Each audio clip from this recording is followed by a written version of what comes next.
At precisely 6 in the morning I stood barefoot on my patio, coffee in hand, staring at what had once been the crown jewel of my backyard but now looked like the Mojave Desert had relocated into my property line because the pool, my deep blue escape from stress, was bone dry, cracked tile glistening with the last droplets that clung desperately to the drains, and as if that sight wasn't insulting enough, a white envelope bearing the HOA logo sat taped to the gate with the words "Violation. Notice. Illegal water use" printed in capital letters, a surreal joke that might have been funny if it weren't so maddening, because how could I have illegally used water when it was clear to anyone with eyes that someone had stolen it from me, siphoned it away like a midnight heist, leaving me with nothing but a drained basin and a fine larger than my monthly mortgage. I didn't know whether to laugh or scream, so instead I laughed, the kind of laugh that comes out like a bark, half hysteria, half disbelief, and that laugh carried across the fence line to Old Man Harris, who was already on his porch sipping his own coffee, and he called out, asking me if I was getting ready to convert the pool into a skate park for neighborhood teens, his chuckle only deepening the absurdity of it all. I could have brushed it off as a prank if not for the fact that the HOA, ruled with an iron fist by the infamous Karen, had delivered the notice only hours after the water disappeared, which meant this wasn't some random mischief, it was a coordinated strike, and I was the chosen target. The memory of my first HOA meeting returned to me then, that suffocating living room packed with folding chairs where Karen, in her pressed floral blouse and clipped tone, recited rules about lawn height and acceptable mailbox paint as though she were delivering a sermon on morality. She had studied me closely that night, her eyes narrowing as she noticed I wasn't nodding along like the others, and I suspected that was when she decided I was dangerous, not because I was a threat, but because I didn't worship her laminated rulebook.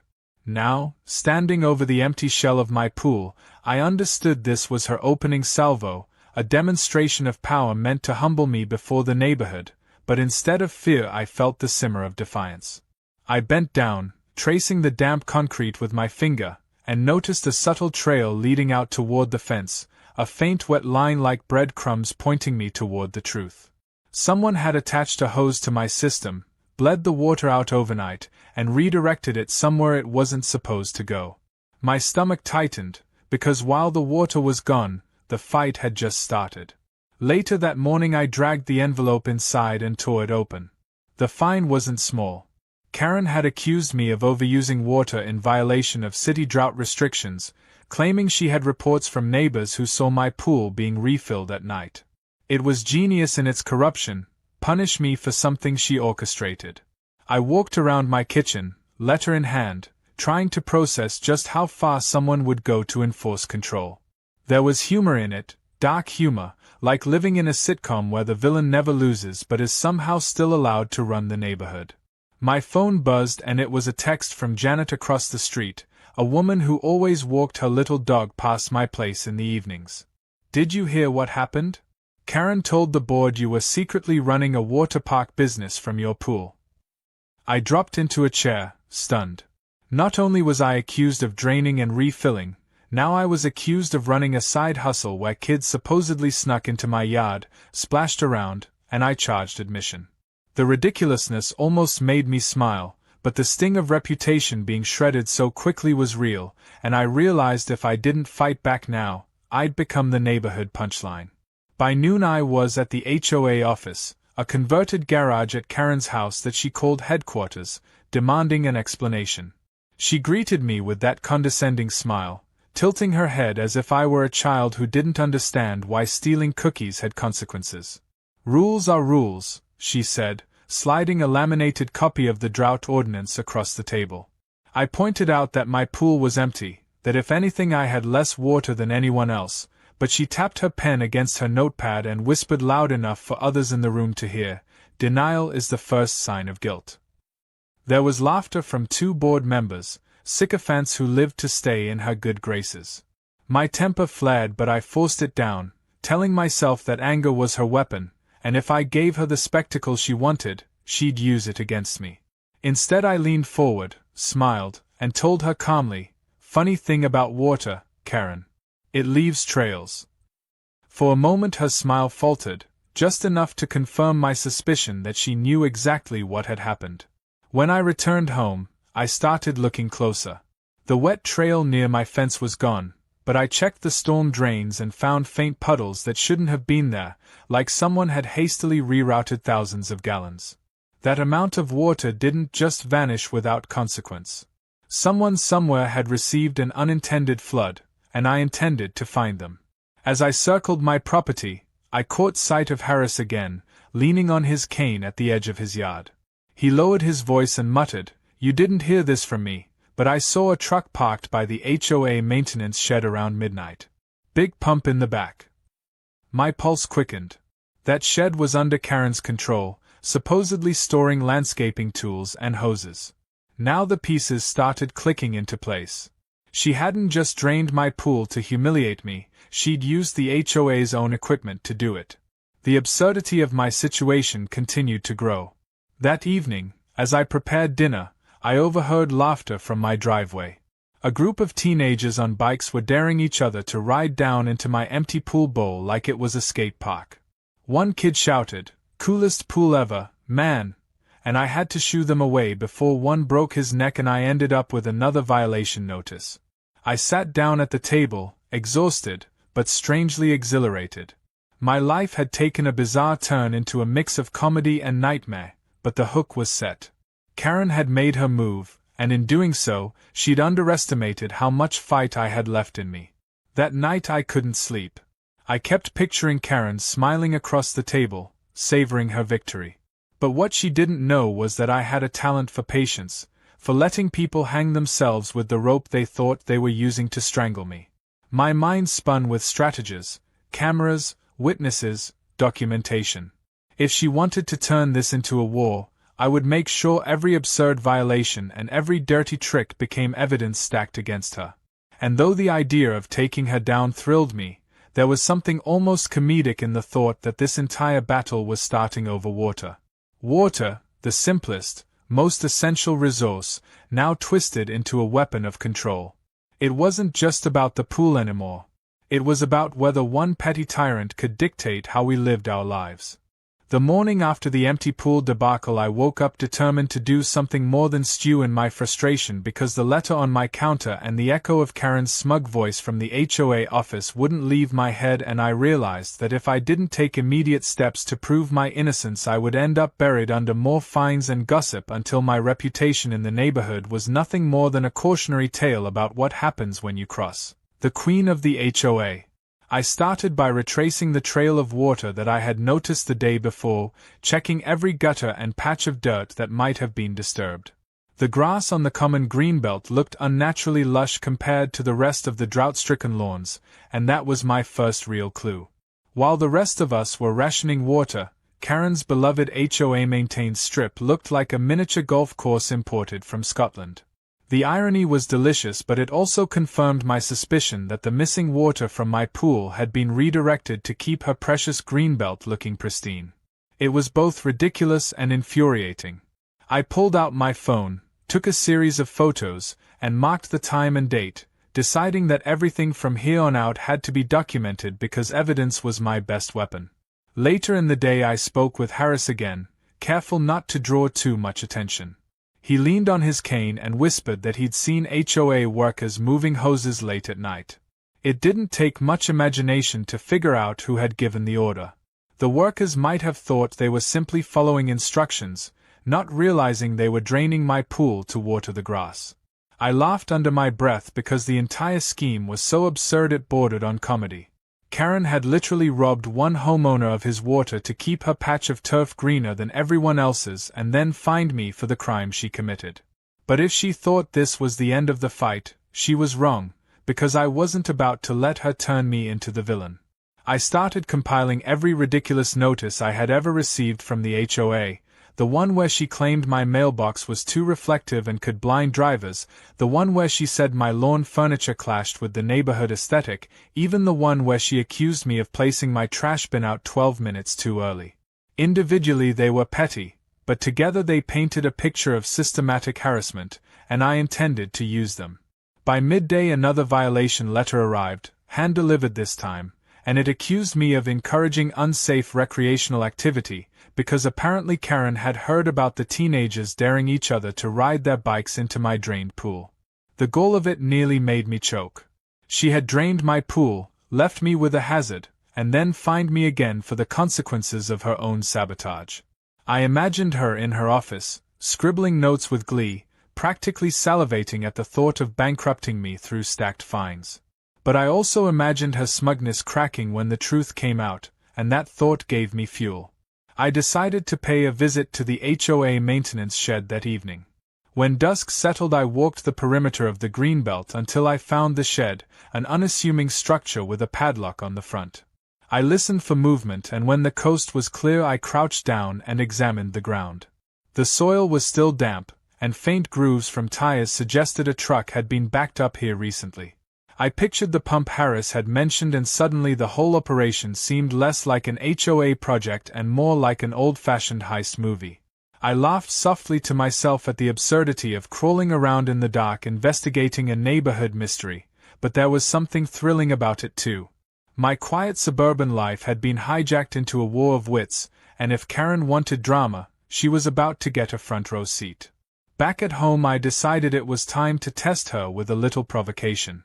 I drafted a letter addressed to the HOA board, not just Karen, in which I detailed the suspiciously green state of the common grass, the reports from neighbors about trucks and pumps, and the laughable coincidence of my pool being drained just before a fine for water overuse appeared on my doorstep. I worded it carefully, not as an accusation but as a request for clarification, laced with just enough sarcasm to needle her pride. I knew Karen well enough to predict she would explode at the idea of anyone questioning her authority, and that would only make her slip further.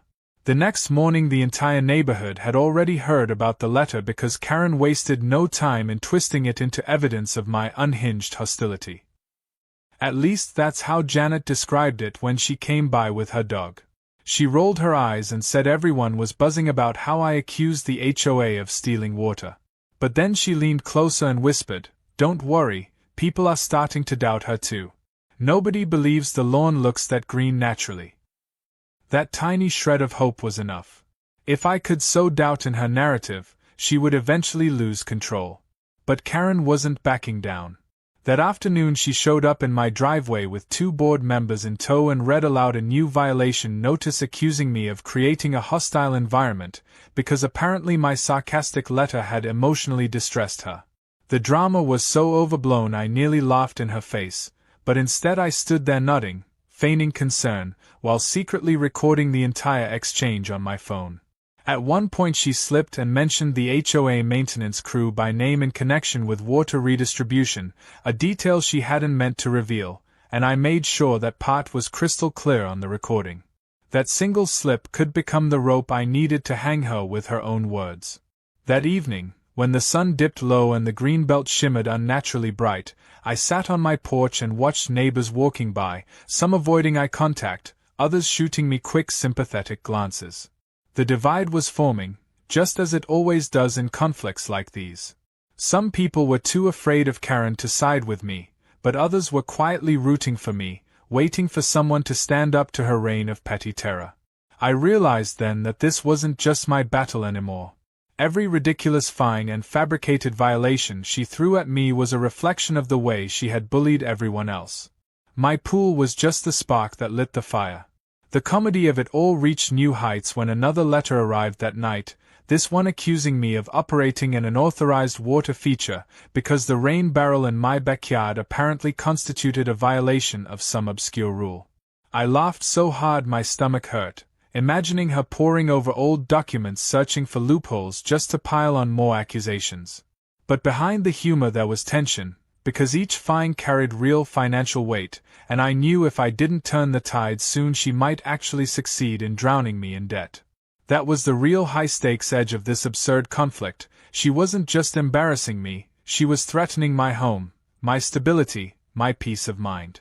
The following morning began with a strange calm that felt more like the silence before a storm than genuine peace, and as I stepped outside to fetch the paper, I noticed another envelope on my porch, this one thicker than usual, stuffed with multiple pages that detailed a litany of new accusations ranging from improper storage of garden tools to the so-called blinding hazard of my solar lights. as though Karen had pulled an all-nighter inventing rules just to throw at me, and while I laughed at the absurdity of it, the laughter quickly gave way to a determination that it was time to go deeper, time to peel back the layers of her petty tyranny and see what truly fueled her obsession with control. The maintenance shed camera had captured exactly what I hoped it would: grainy footage of a pickup truck pulling up around midnight, two men unloading hoses, and one of them clearly wearing an HOA logo cap as they fiddled with equipment before disappearing inside the shed. I froze the footage, rewound it, watched again, and realized that the operation had been deliberate and organized, not just some rogue employee freelancing in the dark. This was a sanctioned act, and sanctioned meant signed off by Karen herself. The thought thrilled me because now I had tangible evidence, not just gossip and suspicion, but my gut told me there was more beneath the surface, and if I wanted to truly topple her grip I had to uncover it. The clue came unexpectedly during a conversation with Janet that afternoon when she stopped by with her little dog. She mentioned casually that the HOA had increased dues last quarter and yet the neighborhood projects promised in return had never materialized. The playground renovation was stalled, the street repairs non-existent, and the clubhouse bathroom still out of order. People had grumbled, but Karen always brushed it off with vague promises about delayed contractors and rising costs. My mind sparked with possibility. If money was flowing in but not out, then where was it going? That thought led me to dig deeper into the HOA's financial records, which weren't exactly public but weren't locked away either, accessible through the HOA's member portal if one knew where to look. I spent hours combing through PDFs, spreadsheets, and meeting minutes until patterns began to emerge: strange charges labeled miscellaneous landscaping, frequent withdrawals for administrative reimbursements, and receipts that made no sense for the scale of our neighborhood. It looked less like budgeting and more like siphoning, a slow bleed of funds under the guise of maintenance. I leaned back in my chair, realizing that the draining of my pool might not have been just about humiliation. It might have been part of a bigger pattern, a cover-up to justify illegal spending.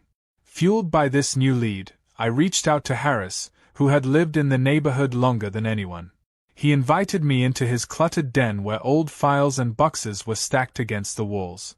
"I've been keeping records," he admitted, pulling out binders filled with newsletters and notices dating back nearly a decade. He had grown tired of Karen years ago but never had the energy to challenge her head-on, so he had become the unofficial archivist, the silent witness to her reign. Together we flipped through pages, comparing notes with the digital files I had downloaded, and slowly the picture sharpened. Expenses labeled for playground repairs appeared year after year without a single swing ever replaced. Landscaping costs soared even though the greenbelt looked the same as always, except now, ironically, for its suspiciously lush appearance. It wasn't just mismanagement, it was theft hidden under the veil of bureaucracy. The comedy in the situation didn't escape me. Here was Karen, self-appointed guardian of neighborhood morality, fining me for imaginary crimes while she herself dipped into community funds for who knew what. My mind raced with images of her smuggling HOA money into designer handbags or weekend getaways disguised as board retreats. I almost burst out laughing imagining her pitching a new rule against excessive laughter past sunset, just to silence me, but the seriousness of the discovery settled in quickly because this wasn't only about me anymore. Every homeowner paying dues was being cheated. The stakes were suddenly much higher. This was no longer a feud over a pool, it was about exposing a fraud. I decided to push further and test the strength of my allies. That evening I hosted a small gathering under the pretense of a barbecue, inviting neighbors I suspected were growing tired of Karen's antics. As burgers sizzled and drinks flowed, I steered the conversation toward the topic of dues, asking casually if anyone else felt like they were paying more and getting less. The response was immediate and passionate. One family complained about being fined for leaving Christmas lights up 3 days past the deadline while their dues kept climbing. Another described being forced to repaint their door twice in 1 year to satisfy Karen's shifting definition of acceptable shades. The frustration was palpable, and though people laughed at the absurdity, the laughter was bitter, a release valve for pent-up resentment. I could see it in their faces. They wanted change but had been too afraid to challenge the system.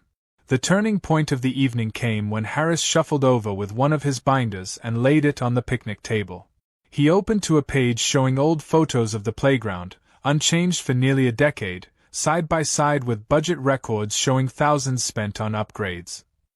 A murmur rippled through the group, shock mixing with anger. For a moment I feared we might draw Karen's attention with the volume of our voices, but the surge of unity was worth the risk. That was when Janet leaned forward, eyes glinting, and suggested we dig deeper, maybe even call for a financial audit. The idea electrified the group, but I reminded them we needed undeniable proof first. Evidence was the shield that would protect us from retaliation. The following days became a blur of investigation. I installed another camera, this one angled at the HOA office garage, and sure enough it captured Karen herself loading boxes into the trunk of her car late at night. What those boxes contained I couldn't know, but the timing coincided suspiciously with budget meetings. Meanwhile, I combed through the financial files again, this time paying attention to signatures. The treasurer's name appeared frequently, but Harris mentioned that the man had resigned 2 years ago and hadn't been replaced. That revelation hit me like a thunderclap. If the treasurer had resigned, who was signing off on expenses? The answer, of course, was Karen. She had taken control of both approval and oversight, a conflict of interest so blatant it bordered on parody.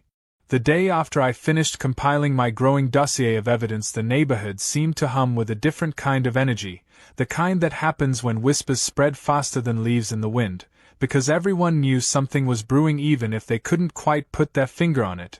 And while Karen strutted around with her clipboard as though she still owned the air we breathed, I could see subtle cracks forming in the foundation of her rule. Neighbors who once scrambled to nod in approval now whispered behind their hedges. Couples paused their evening walks to glance at the greenbelt that looked suspiciously lush, and people were no longer laughing when they mentioned dues going up with nothing to show for it. They were angry. It was in this simmering atmosphere that the uprising began. Not with a bang but with the accumulation of countless small frustrations erupting into a collective decision that enough was enough.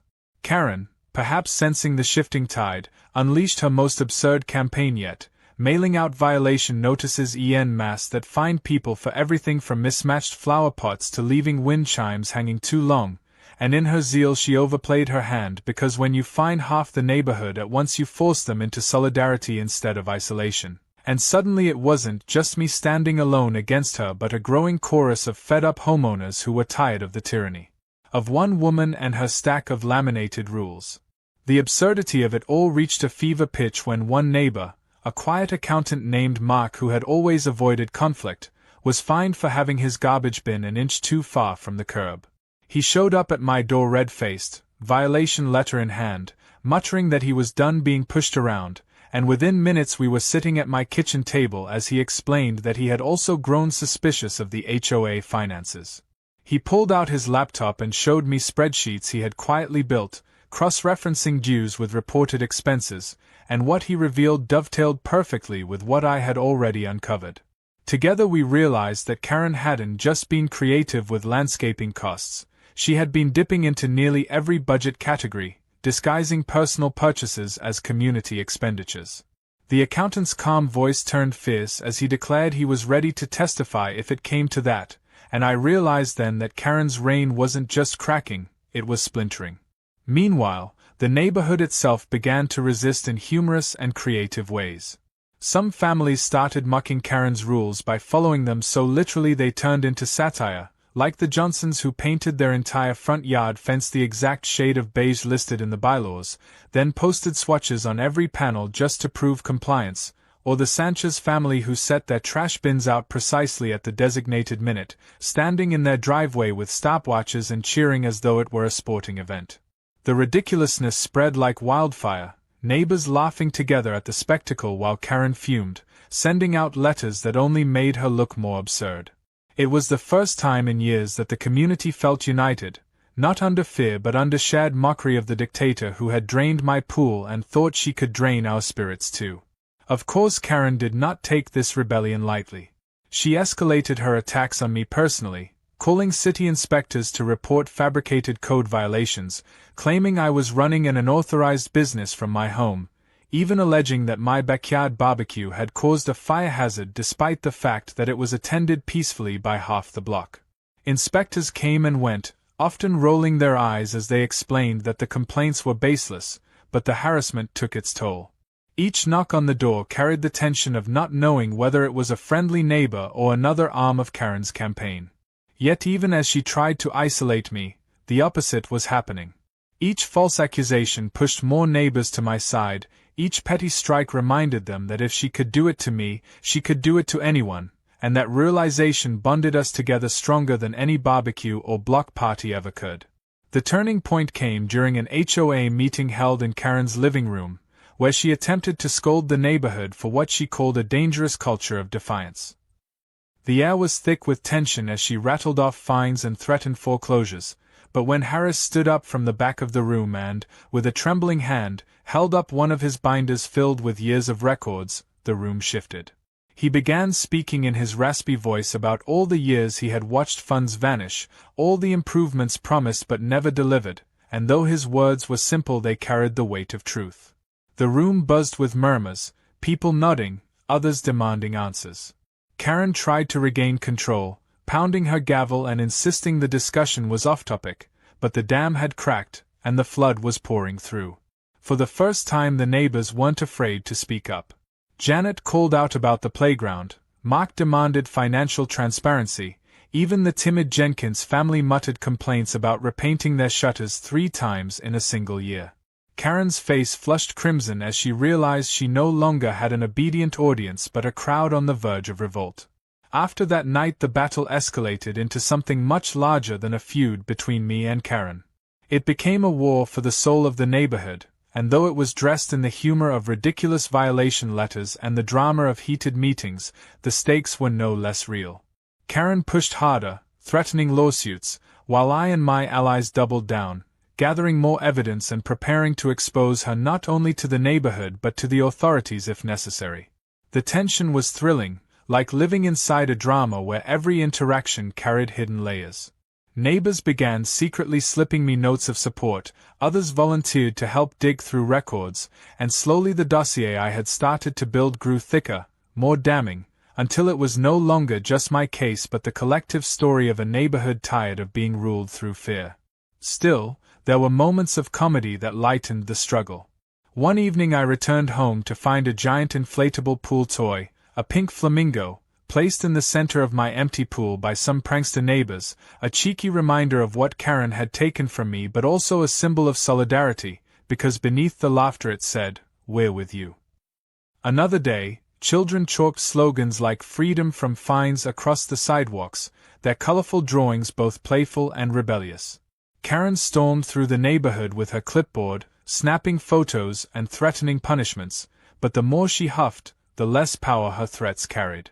She was losing control not through brute force but through laughter, the one weapon she could never wield. The days following the chaotic HOA meeting were charged with a tension that could be felt in every corner of the neighborhood, as though each trimmed hedge and painted mailbox was holding its breath waiting for the inevitable clash that was to come. Karen had lost the unquestioned obedience of her followers, but she had not lost her thirst for control, and instead of retreating she launched her boldest campaign yet, one that nearly succeeded in undoing everything I had worked for. It began when I decided the time had come to set my trap.